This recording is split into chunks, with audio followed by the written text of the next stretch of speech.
Quiero agradecer al doctor Germán Calle, presidente de la Junta de la Cámara, a todos los miembros de la Junta de la Cámara de Comercio, al doctor Juan Carlos Valencia, secretario de Gobierno de Pereira, al doctor Israel, exalcalde de la ciudad de Pereira, a todos los empresarios, a los estudiantes, a los medios de comunicación, a las personas que nos están siguiendo por las redes sociales, por esta invitación a un foro que tiene por nombre Ciudades del siglo XXI. Y quiero agradecer especialmente al presidente ejecutivo por haber hecho esta invitación, ya que las ciudades que entran al siglo XXI en la realidad son ciudades en donde los empresarios, en donde la academia y en donde el sector público están unidos. Entonces, que la Cámara de Comercio diga, bueno, ¿cómo hacemos para mejorar esto? Me indica a mí que estamos en ese camino en la ciudad de Pereira. También las ciudades del siglo XXI son ciudades que ya no se preguntan cuestiones que nosotros nos seguimos preguntando. En Colombia nos seguimos preguntando, por ejemplo, en el tema del empleo, que es una de las grandes preocupaciones hoy. ¿Quién debe generar empleo? ¿Lo debe generar el sector público o lo debe generar el sector privado? Y todavía las ciudades colombianas no todas han definido quién lo debe generar. Son ciudades, las ciudades que entran al siglo XXI, que no se siguen preguntando si la infraestructura es importante o no es importante, sino que hacen infraestructura. La última campaña que mencionaba el doctor Bromer a la alcaldía de Bogotá, el alcalde, por ejemplo, ponía un dilema que es absolutamente falso, decía o el cerebro o el cemento, y hoy ni está invirtiendo en el cerebro ni está invirtiendo en el cemento. Resulta que la infraestructura es fundamental para que una ciudad entre realmente al siglo XXI. Otra de las preguntas que nos seguimos haciendo en las ciudades colombianas es si el turismo es relevante o no cuando ya hay ciudades en el mundo cuyos ingresos dependen mayoritariamente del sector turístico. Se siguen preguntando muchas ciudades en Colombia si el internet es importante o no, si vale la pena estar conectados o no cuando hay ciudades que ya tienen como parte de los servicios públicos esenciales, miden la conectividad que tienen esas ciudades en el internet. Entonces, las ciudades colombianas, para que en la práctica entren al siglo XXI, lo que necesitan desde mi punto de vista es dejar de interpretar y comenzar a transformar los tres sectores juntos, tanto el sector empresarial como el sector público como la academia. Y para mí tienen que comenzar a transformar con dos variables fundamentales. La primera, el desarrollo económico, y la segunda, la igualdad de oportunidades. Es decir, son dos variables que tienen que ir juntas para que las ciudades entren al siglo XXI. Desarrollo económico, ¿qué significa? Significa que las ciudades tengan más empleo, significa que tengan más empresas y por lo tanto los ciudadanos puedan tener más ingresos. Y la pregunta que entonces tenemos que responder de una manera distinta como se respondió el siglo pasado es ¿quién va a generar ese empleo? ¿Quién va a hacer crecer las ciudades económicamente? ¿Lo va a hacer el sector público? Que ha demostrado que cuando el sector público es el que genera empleo, es ineficiente, porque no es en lo que es experto no es en generar empleo, es limitado porque los recursos de una ciudad terminan siendo muy escasos para pagar a unos trabajadores y además tiene un costo altísimo, porque podría invertir en algo que fuera mejor, como por ejemplo educación. Y pongo un ejemplo en Pereira. Si en Pereira el alcalde a hoy se le ocurriera decir, bueno, aquí tenemos un nivel de indigencia de toda la zona metropolitana de Pereira, de toda el área metropolitana de Pereira, tenemos un nivel de indigencia del 8%, y quisiera impactar a las personas a través de repartir el presupuesto, de crear empleo público, y dijera, bueno, para hacer esto tengo que crear empleos en donde le diera en promedio a cada una de las personas la mitad del salario mínimo. Estamos hablando de una zona, de un área metropolitana con 500.000 personas, de las cuales el 8% están en niveles de indigencia, es decir, más o menos 40.000 personas, y decidiera dar la mitad de un salario mínimo, 425.000, eso terminaría siendo mensual 18.000 millones de pesos, y terminaría siendo al año 216.000 millones de pesos, más o menos. El presupuesto de Pereira es de 350.000 millones. Es decir, ¿vale la pena que los empleos sean creados por el sector público o vale la pena que sean creados por el sector privado, que es eficiente, que los recursos pueden ser ilimitados?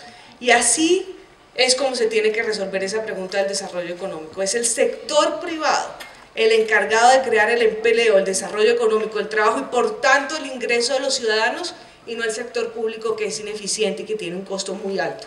Pero el sector público es el encargado de crear todas las condiciones para que el empleo en la ciudad se dé. Y la segunda variable, que es la igualdad de oportunidades, es lo que hace que esa riqueza de la ciudad que se va a traer a través del crecimiento económico pueda ser disfrutada por todos. Y aquí la pregunta para resolver en este siglo es: ¿cuál es la igualdad a la que nos referimos? La igualdad a la que se refirió casi todo el siglo XX fue la igualdad en el ingreso. Es decir, repartamos todos por partes iguales.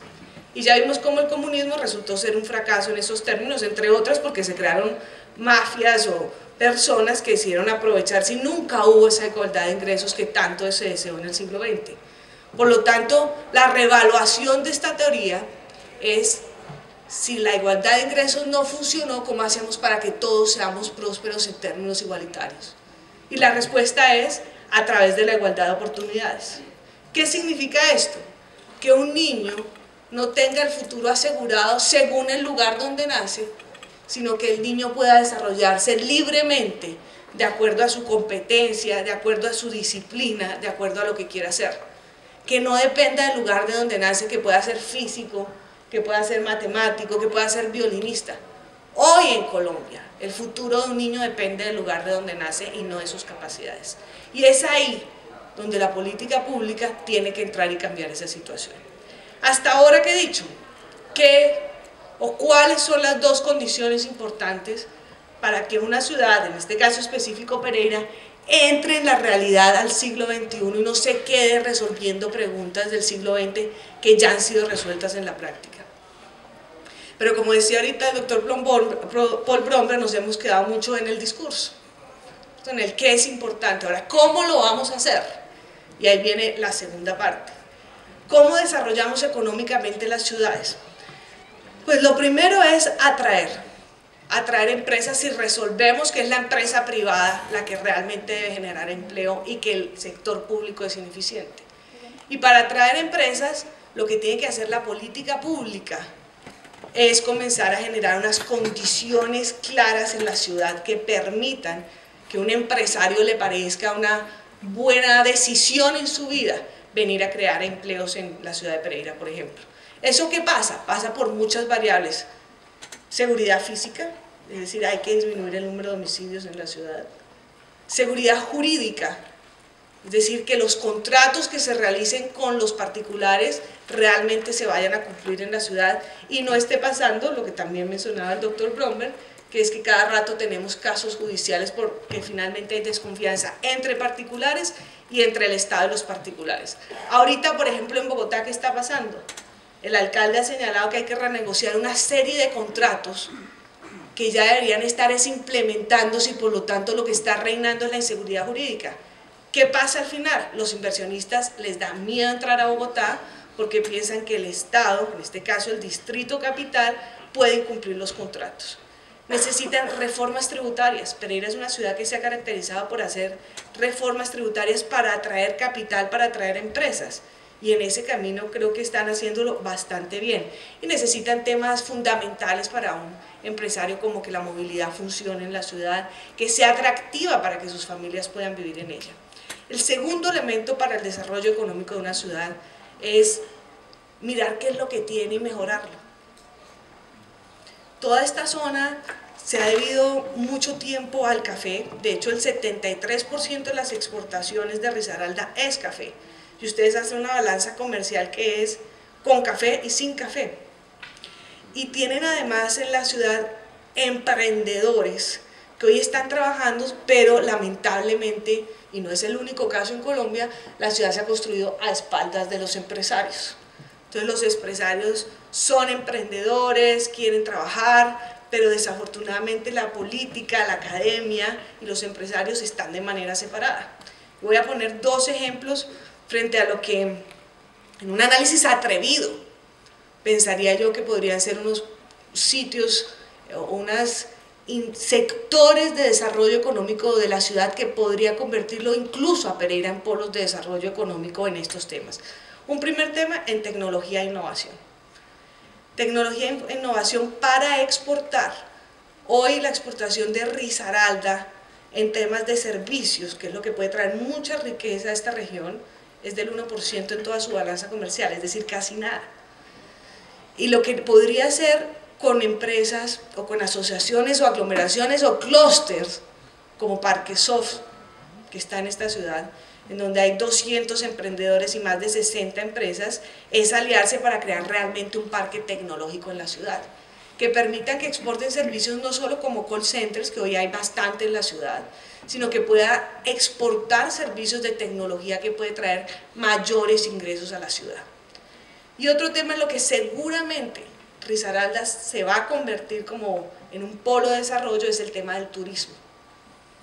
La vocación de esta región es una vocación turística, es el segundo destino turístico del país, pero yo a veces pienso que es gracias a Dios, porque la política realmente de turismo les está ganando, por ejemplo, en eso Quindío.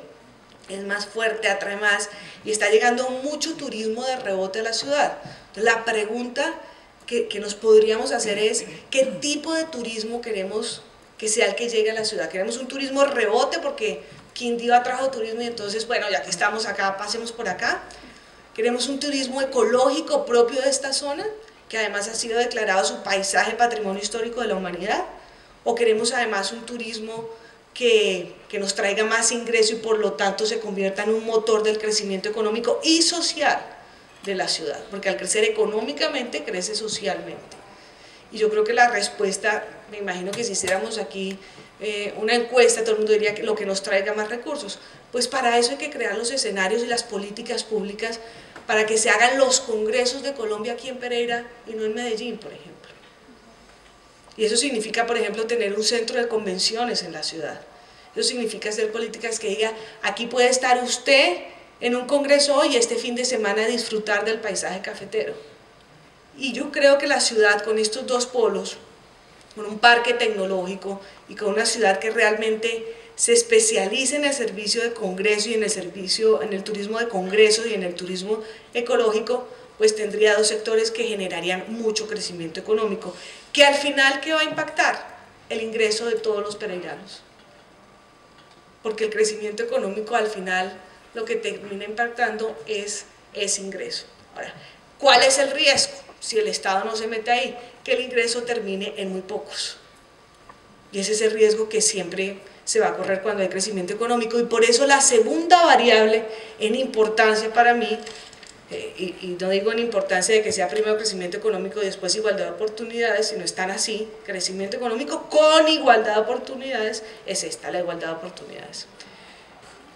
Yo miro las ciudades de Colombia como si tuviéramos una cancha de fútbol, pero la cancha de fútbol es así, en las ciudades de Colombia es así. Entonces hay unos niños que pueden meter el gol muy rápido y hay otros niños que tienen que correr, correr, correr y escasamente uno llega allá y mete el gol.